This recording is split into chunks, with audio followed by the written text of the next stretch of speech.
ये सत्र संसद देश के लिए क्या सोच रही है, संसद देश के लिए क्या करना चाहती है, संसद देश के लिए क्या करने वाली है, इन मुद्दों पर केंद्रित होनी चाहिए। विपक्ष भी अपना दायित्व निभाएं, चर्चा में ऐसे मुद्दे उठाएं, मजबूत मुद्दे उठाएं, पराजय की निराशा में से बाहर निकल करके आए। और दुर्भाग्य है कि एक आध दो दल तो ऐसे हैं कि वो पराजय भी नहीं पचा पाते। और मैं सोच रहा था बिहार के नतीजे इतना समय हो गया है तो अब थोड़ा संभल गए होंगे, लेकिन कल जो मैं बयानबाजी सुन रहा हूं उनकी, तो उसे लगता है कि पराजय ने उनको परेशान करके रखा है। लेकिन मेरा सभी दलों से आग्रह है कि शीतकालीन सत्र में पराजय की बौखलाहट का वो मैदान नहीं बनना चाहिए और ये शीतकालीन सत्र विजय के अहंकार में भी परिवर्तित नहीं होना चाहिए। बहुत ही संतुलित तरीके से जिम्मेवारी के साथ जनप्रतिनिधि के रूप में देश की जनता का हमसे जो हमें दायित्व दिया है और हमसे जो अपेक्षाएं हैं उसको संभालते हुए हम आगे के लिए सोचें, जो है उसको कैसे अच्छा कर सकें। अगर बुरा होता है तो उसमें सटीक टिप्पणी कैसे कर सकें ताकि देश के नागरिकों का भी ज्ञानवर्धन हो। ये मेहनत का काम जरूर है लेकिन देश के लिए करना चाहिए। और मैं आशा करता हूं, मेरी एक सबसे बड़ी चिंता रही है पिछले कई लंबे समय से, सदन में जो पहली बार चुन करके आए हैं या जो छोटी आयु के हैं, वैसे सभी दलों के सभी सांसद बहुत परेशान हैं, बहुत दुखी हैं। उन्हें अपने सामर्थ्य का परिचय कराने का अवसर नहीं मिल रहा है, अपने क्षेत्र की समस्याओं की बात बताने का अवसर नहीं दिया जा रहा है, राष्ट्र के विकास की यात्रा में भागीदार बनने के लिए वो अपनी कुछ बात बताना चाहते हैं, उस पर भी रोक लगा दी जा रही है। कोई भी दल हो, हमें किसी को भी हमारी ये नई पीढ़ी के आ रहे नौजवान सांसद, पहली बार आए हुए सांसद, उनको अवसर देना चाहिए। उनके अनुभवों का हमें सदन को लाभ मिलना चाहिए। इस नई पीढ़ी के अनुभव सदन के माध्यम से राष्ट्र को भी लाभान्वित करेंगे। और इसलिए मेरा आग्रह रहेगा कि हम इन चीजों को गंभीरता से लें। ड्रामा करने के लिए जगह बहुत होती है, जिसको करना है करते रहें। यहां ड्रामा नहीं, डिलीवरी होनी चाहिए। What is the opposition raising in Parliament? They are asking the government to at least initiate a debate and discussion on SIR or electoral reforms. Do you think it's drama? If the Prime Minister or the BJP leadership or the one sitting at the helm of affairs in the government thinks that by raising the right questions for the people or raising people's voices is drama, then let people of the country see and answer them in the next election. You have 40 people who have lost their life because of the way the SIR was hastily implemented without consulting with any of the stakeholders in the state government. The BLOs who were appointed by this very election commission has put the onus on EC and made them responsible for their deaths. Do you think it's drama? Do you think it's drama? Ask the question to the BJP leadership. Let the Prime Minister of the country, let the BJP top brass, let the Parliamentary Affairs Minister, let the Law Minister, let the Chief Election Commissioner answer this question. 40 people have lost their life. Where is the accountability of the government? People have no problem in standing in queue and filling forms, but where is the accountability? People filled forms before. People stood in the queue 10 years back when demonetization was announced, hoping that black money will be eradicated from the country. 10 years later, the volume of black money has further increased. Isn't the government accountable? Where is the accountability? Terrorists are coming from borders which are supposed to be protected by the union government.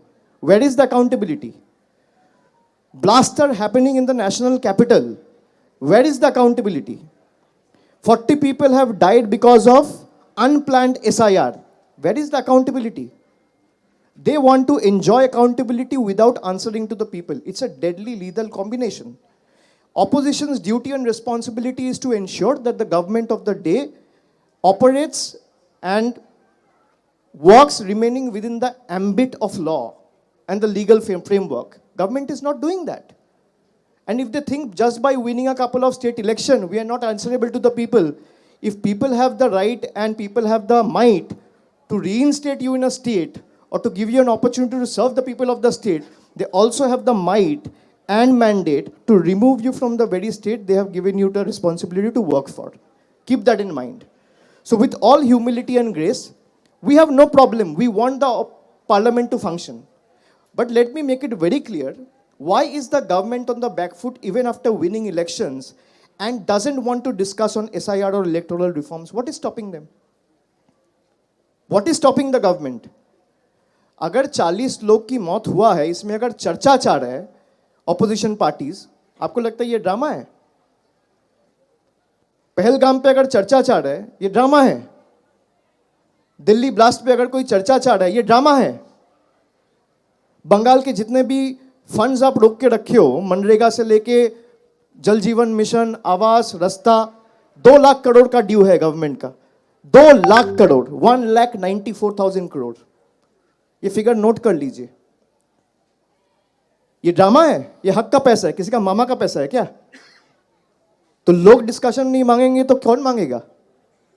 मैं इस मिट्टी से चुना हुआ एक सांसद हूं. मेरा जिम्मेदारी नहीं है मेरा लोगों को जवाब देने का कि 5 साल में मैंने क्या किया, मैंने क्या उठाया? अगर 40 लोग मारे गए हैं बीजेपी के कारण, चीफ इलेक्शन कमिश्नर के कारण, इलेक्शन कमिश्नर के कारण, तो जवाब नहीं देगा पार्लियामेंट को? চাকরির পরীক্ষা হবে, তাতে চুরি দুর্নীতি হবে না, এটা তো হতে পারে না. এটা তো একদম প্রমাণিত সত্য. আমি যে বিষয়টা নিয়ে আপনাদের সামনে মিলিত হয়েছি, একটি অত্যন্ত গুরুতর বিষয়, এবং আমি আশা করি পশ্চিমবঙ্গে যারা কালকে বাসে ঝুলে, টোটোতে, অটোতে ঝুলে মানে কঠিন লড়াই করে পরীক্ষা কেন্দ্রে পরীক্ষা দিয়েছেন, তারা আমার এই আজকের অভিযোগ এবং প্রমাণের সঙ্গে সবাই একমত হবে।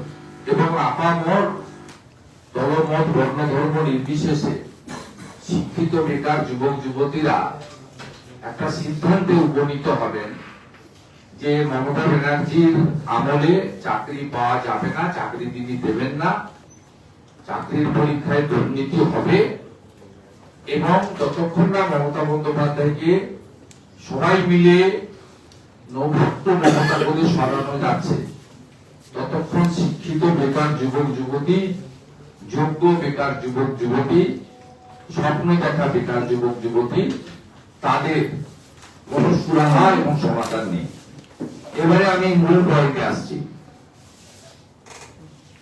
আজকে গতকাল যে পরীক্ষা হয়েছিল, ওএমআর সিটের কার্বন কপিতে সিরিয়াল নম্বর ছিল না,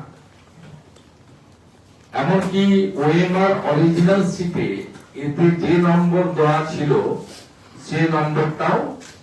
সে নম্বরও নেই।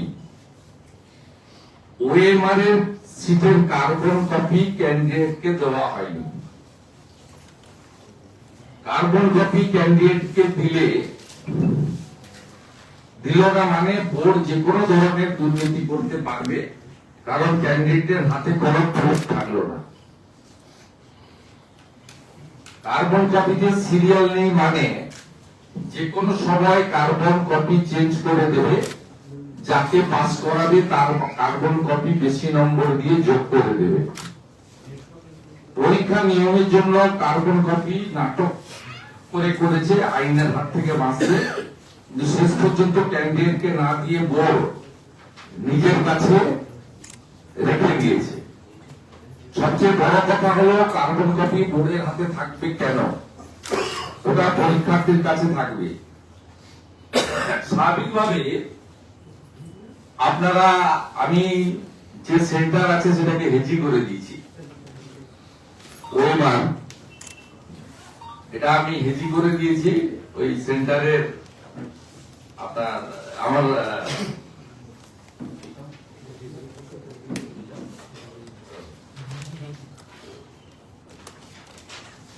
অরিজিনালটা দেখাচ্ছি না, উল্টো দিকে আর এটা দেখুন।